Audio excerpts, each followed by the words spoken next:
Hey, this is Yazuki Wolf, and I know that I already did a Skyrim video this weekend, but I just realized it's the Steam Summer Sale and Skyrim VR is currently 30% off, so I figured for any of you that were kind of up in the air about if you were going to make the purchase or not, I would make a quick kind of breakdown of the general lay of the land, I guess, in terms of Skyrim VR.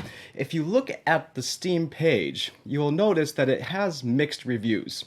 And spoiler alert, I gave a recommendation on Steam, so my final conclusion is going to be that I recommend the game. But I'm the type of person that likes to see things from many angles, so I went ahead and I went through all of the negative reviews I could find, and I will definitely include the majority of those points in this video. Skyrim VR is not a game that is made from the ground up for virtual reality.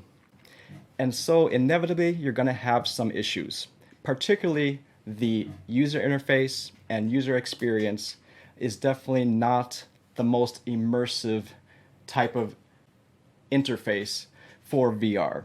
For example, you're still using menus, you're navigating through screens in order to select items in your inventory, to loot bodies, and to switch weapons and so forth.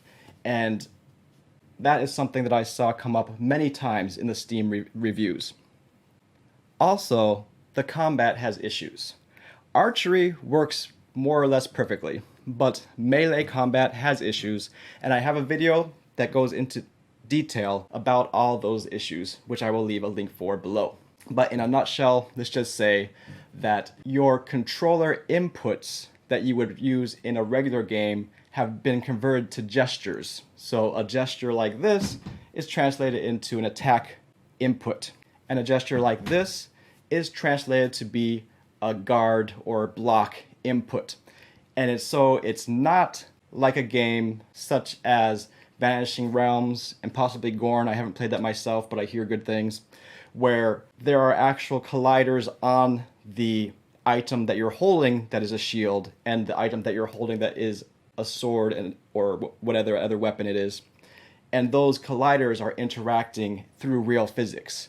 It's not quite that one-to-one.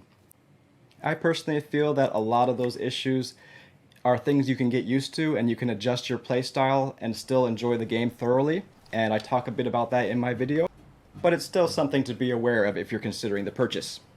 Now, that being said, and keeping in mind that the vast majority of the negative reviews I read on Steam were talking about those two issues, which I think came from high expectations of what a complete Skyrim-type open-world game could be if it was made for VR. But unfortunately, Skyrim VR was not made initially for VR. It is a port of a non-VR game. But now that we're done with the negatives, why should you buy Skyrim VR? Well, when you compare the content and variation of gameplay and progression of your game playthrough that you get in Skyrim versus any other game on the VR market right now, Skyrim VR is orders of magnitude better in all of those regards. There's many different playstyles you can try out, and in that world there's many different paths you can take at any time. There's numerous ways that you can build your character, everything you have from the vanilla Skyrim, plus the great immersive boost that putting that in virtual reality gives you. I mean, I'm telling you, when you have a dragon flying over you and you're in your little bunker or your like keep or whatever, and you're shooting out through arrow holes and you're kind of ducking through windows as you see it flying outside, that is so much more real and immersive than anything you felt in non-VR Skyrim. At least that is my opinion and the opinion of many others who I've talked to. And maybe if there was another virtual reality game that was specifically about hunting dragons, you could get a similar experience in that one area. But Skyrim VR gives you so much more than just one area of content. You can hunt dragons, you can fight bandits, you can do it with a bow and arrow, you can do it with a shield and a sword, a two-handed sword, you can use magic, and even the negative reviews that I saw on Steam generally said that magic was quote-unquote fun as hell. So you have variations of gameplay. You also have different paths in this open world that you can take. You can have numerous playthroughs. Play through once as a werewolf. Go full beast and just strike your enemies down. And I tell you, it feels amazing when you do a uppercut as a werewolf and you see their bodies fly up into the sky. It is quite satisfying. And if werewolves aren't your thing, be a vampire. Maybe you don't want to go a dark path. Be a valiant knight and fight for good with the Knights of Stendarr. And when you consider that even with all the content that the vanilla Skyrim offers you, when you also can mod the game, and many of the negative comments spoke about how mods are not officially supported by Skyrim. But here's the thing, guys. Mods were never about Bethesda. Mods is our community. And our community has already gave you all the tools you need to mod the hell out of Skyrim VR.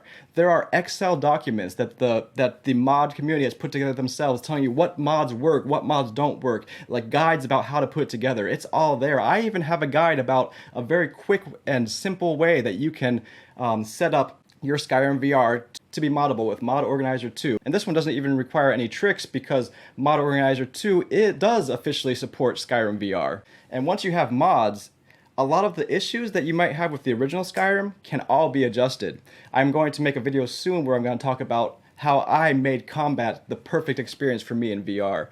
So I thought this game was worth the price and paid full price for it. Just because when you think of the number of hours of gameplay I got from games that I spent $30 for, and then compare that to this game I spent $60 for and actually have played for 20 times more than the other games, like, it's worth it to me. But right now on Steam, it's on sale for 30% off. And seeing how Bethesda has treated Fallout 4 VR, I can tell you that this is probably the lowest it's going to be for a while. I think that is definitely worth it at this price. Now, this is your decision to make. I'm just giving you my take on it, and I'm trying to be as fair and balanced as possible, keeping in mind all the negatives and the pros. But in my estimation, the negatives are mainly spawned from overly hyped expectations, and they weigh it down a little bit, right? But then when you take the positives, the open world with a vast array of types of content, variations of gameplay, modability, it's just this side is overwhelmingly greater, and this side wins hands down, for me at least. Hopefully that will help inform your decision. I have numerous other videos talking about Skyrim if you're still up in the air and you want to get more information about it, all linked below. Until next time, live boldly and be creative.